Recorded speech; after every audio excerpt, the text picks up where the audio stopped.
ఓం నమో నారాయణయ్య. అందరికీ నమస్కారం అండి. మనం పూజ ఎంతో శ్రద్ధగా చేసినా ఒక్కోసారి మనం చేసే చిన్న పొరపాట్ల వల్ల పూజా ఫలం మనకి లభించదు. అందుకని పూజ గదిలో ఎలాంటి నియమాలు పాటించాలో, దీపారాధన ఏ పద్ధతిలో చేయాలో, దేవుడికి నైవేద్యం ఏ విధంగా సమర్పించాలో, మనం అసలు చేయకూడని తప్పులేమిటో ఈ వీడియో ద్వారా తెలుసుకుందామండి. అందరికీ నమస్కారం అండి. హిందూ సనాతన ధర్మంలో దీపారాధనకు ఎంతో విశేషమైన ప్రాముఖ్యత ఉంది. ఎందుకంటే దీపం సాక్షాత్తు మహాలక్ష్మీదేవి ప్రతిరూపం కాబట్టి ఇంట్లో దీపారాధన చేస్తే చీకటితో పాటు జీవితంలో అలుముకున్న కష్టాలు కూడా తొలగిపోతాయని పురాణాలు చెప్తున్నాయి.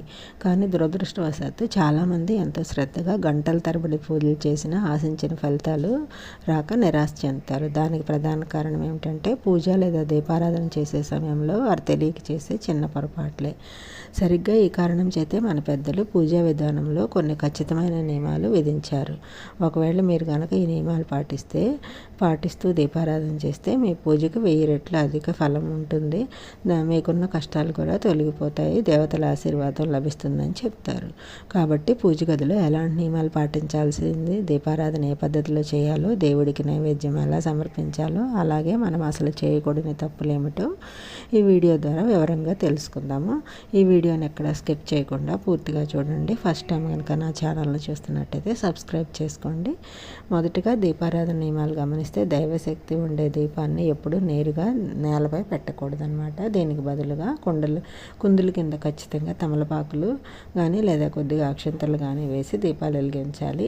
ఒకవేళ మీ ఇంట్లో అనారోగ్య సమస్యలు, తీవ్రమైన నరదిష్టి ఉంటే కనుక చిన్న ఇత్తడి ప్లేట్లో ఒక కళ్ళుప్పు వేసి దానిపైన ప్రమిదను పెట్టి దీపం వెలిగిస్తే ఆ దోషాలన్నీ పోతాయి. దీపం కుందులు ఎప్పుడు నల్లగా మాడిపోయి ఉండకూడదు. అవి ఎంత స్వచ్ఛంగా మెరుస్తుంటే ఇంటి లక్ష్మీ కటాక్షం అంత త్వరగా కలుగుతుంది. పూజ గదిలో ఒకే దీపాన్ని ఒంటరిగా కాకుండా 2 దీపాలను వెలిగించాలి. ఇక నూనెల విషయానికి వస్తే ఆవు నెయ్యితో దీపారాధన అన్నిటికంటే శ్రేష్టం. అప్పుల బాధలకు కొబ్బరి నూనె, శత్రుపీడలకు నువ్వుల నూనె, ప్రశాంతత కోసం ఆముదం వాడచ్చు. కానీ పొరపాటును కూడా వంటలకు వాడే పల్లి నూనె దీపారాధన అసలు చేయకూడదు. భార్యాభర్తల మధ్య తరచూ గొడవలు అవుతుంటే 2 పత్తి ఒత్తులను కలిపి ఒక ముడి వేసి దీపం వెలిగిస్తే దంపతుల మధ్య అన్యోన్యత ఉంటుంది. దీపారాధనతో పాటు పూజ గదిలో పాటించాల్సిన వాస్తు నియమాలు. ప్రతి పూజ గదిలో ఖచ్చితంగా ఒక కలశం ఉండాలి. దానికోసం రాగి చెంబులో నిండుగా నీళ్లు పోసి అందులో ₹1 బిళ్ళను వేసి పెట్టుకుంటే మంచిది. ఒకవేళ ఆర్థిక ఇబ్బందులు, అప్పుల సమస్యలు ఎక్కువగా ఉంటే ఆ నీటిలో కొద్దిగా పచ్చకర్పూరము, 2 లవంగాలు వేయాలి. ప్రతిరోజు ఉదయాన్నే ఆ నీటిని మారిస్తే కొత్త నీటిని పోస్తూ ఉంటే అప్పుల బాధలు తీరిపోతాయి. అలాగే పూజ గదిలో పవిత్రమైన శంఖాన్ని కూడా ఉంచాలి. కొద్దిగా నీరు పోసి మాత్రమే పెట్టాలి. పూజ విధానం ప్రారంభించే విషయానికి వస్తే ముందుగా పసుపుతో చిన్న గణపతిని చేసుకుని పూజించిన తర్వాత దీపారాధన చేయాలి. మరుసటి రోజు ఉదయాన్నే పసుపు గణపతిని ఎవరే తొక్కని చోట తులసి మొక్కలు మొదట్లో వేయాలి. దేవునికి హారతి ఇచ్చేటప్పుడు కూడా చాలామంది నేరుగా కర్పూరాన్ని అగ్గిపుల్లతో వెలిగిస్తారు. అలా కాకుండా వెలుగుతున్న ఏకహారతి లేదా అగరబత్తితో మాత్రమే వెలిగించాలి. దేవుడికి సమర్పించే నైవేద్యం, పుష్పాల విషయంలో మనం మరింత శ్రద్ధ వహించాలి. ముందుగా మనం స్నానం చేయకుండా అపవిత్రంగా ఉన్నప్పుడు పువ్వులు ఎప్పుడూ కోయకూడదు. చాలామంది చేసే పొరపాటు ఏంటంటే మార్కెట్ నుండి తెచ్చిన పువ్వులు కడిగి దేవుడికి పెడతారు. పుష్పాలు ఎప్పుడూ కడగకూడదు. వాసన చూసిన పువ్వులు పూజలో వాడకూడదు. విష్ణుమూర్తికి సమర్పించే నైవేద్యం పైన తులసి దళాలు ఉండాలి, లేదంటే స్వామి వాటిని స్వీకరించరు. తులసిని గోళ్లతో గిచ్చి కాకుండా వేళ్లతో మాత్రమే సున్నితంగా తుంచాలి.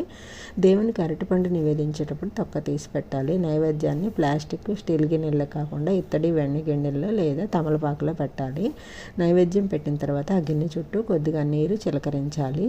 అప్పుడే ఆ నైవేద్యాన్ని భగవంతుడు స్వీకరిస్తారు. కొన్నిసార్లు మనం పూజ చేసేటప్పుడు అనుకోని సంఘటనలు అపశకనంగా భావించి భయపడాల్సిన అవసరం లేదు. అకస్మాత్తుగా దీపం కొండెక్కితే కంగారు పడకుండా ఓం నమః శివాయ అని స్మరించుకుంటూ ప్రశాంతంగా మళ్ళీ కొత్త దీపం వెలిగించాలి. దేవుడికి పెట్టిన కొబ్బరికాయ లోపల కుళ్ళిపోతే ఏదో కీడు జరుగుతుంది అని భయపడతారు. కానీ అది అరిష్టం కాదు. మీ ఇంట్లోని నెగిటివ్ ఎనర్జీని ఆ కాయ తీసుకుంటుందని అర్థము. అది పారవేసి వేరే కాయ కొట్టాలి. కుంకుమభరణి కింద పడిపోతే ఓ మహాలక్ష్మి అయినమా అనుకుంటూ దాన్ని తీసి ఎవరు తొక్కని చోట లేదా తులసి కోటలో వేయాలి. దేవుని ముందు ఎప్పుడు బేసి సంఖ్యలో అగరబత్తులు వెలిగించాలి. పూజ గది వాస్తు విషయానికి వస్తే అలంకరణ ఎంత ముఖ్యమో దిశలు కూడా అంతే ముఖ్యం. దేవుని ఫోటోలు ఎప్పుడు దక్షిణ ముఖంగా ఉండకూడదు. తూర్పు తూర్పు లేదా పడమర వైపు చూస్తూ ఉంటే చాలా మంచిది. వినాయకుడు, లక్ష్మీదేవి, సరస్వతి ఒకే పీఠంపై ఉండి పూజిస్తే పిల్లలకు విద్యాబుద్ధులతో పాటు కుటుంబానికి ఐశ్వర్యాలు కలుగుతాయని నమ్ముతారు. దేవుని ఫోటో ఒకదానికొకటి ఎదురుగా తలుపు వెనకాల దాగినట్లుగా ఉండకూడదు. అలాగే విరిగిన విగ్రహాలు, అద్దం పగిలిన విగ్రహాలు, అలా ఉగ్ర రూపంలో ఉన్న కాళికాదేవి, నరసింహస్వామి ఫోటోలు అవి ఉండకూడదు.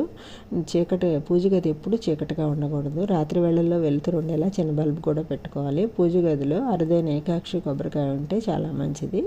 అది దొరికితే మటుకు పెట్టుకోవచ్చు. పూజ పూర్తయ్యే సమయానికి సాంబ్రాణి వేసేటప్పుడు ఖచ్చితంగా గంట మోగించాలి, లేదా చేరువవదు, అది భగవంతునికి చేరువవదు అని శాస్త్రాలు చెప్తున్నాయి. కొట్టిన కొబ్బరికాయ చెప్పలను ఎక్కువసేపు ఉంచకూడదు. వ్రతాలు చేసినప్పుడు కలశం కింద పెట్టిన బియ్యాన్ని అన్నంలో కలుపుకొని ఉంటే ఆరోగ్యాలు ఐశ్వర్యాలు కలుగుతాయని చెప్తారు. కలశంలో నీటిని ఇల్లంతా చల్లి మిగిలినవి తులసి మొక్కలో పోస్తే ఇల్లు దైవిక శక్తులతో నిండిపోతుందని చెప్తారు. దీపం ఒత్తులు కాలిన తర్వాత పడవేయకుండా సాంబ్రాణి, పచ్చకర్పూరం వేసి ఆ పొగను ఇల్లంతా చూపిస్తే మంచిది. గడప కుంకుమ పెట్టేటప్పుడు ఒక చేత్తో కుంకుమరిని పెట్టుకుని పెడితే మంచిది. హారతి తీసుకుని తలకి రాసుకుంటే మంచిది. ప్రసాదాన్ని ఎప్పుడు కుడి చేత్తోనే తీసుకోవాలి. పూజ అయ్యాక తీసుకొని కుడి అరిచేతిలో కొద్దిగా నీళ్ళు తీసుకుని దేవుని ముందు వదులుతూ కృష్ణార్పణమస్తు అని భక్తిగా చెప్పాలి.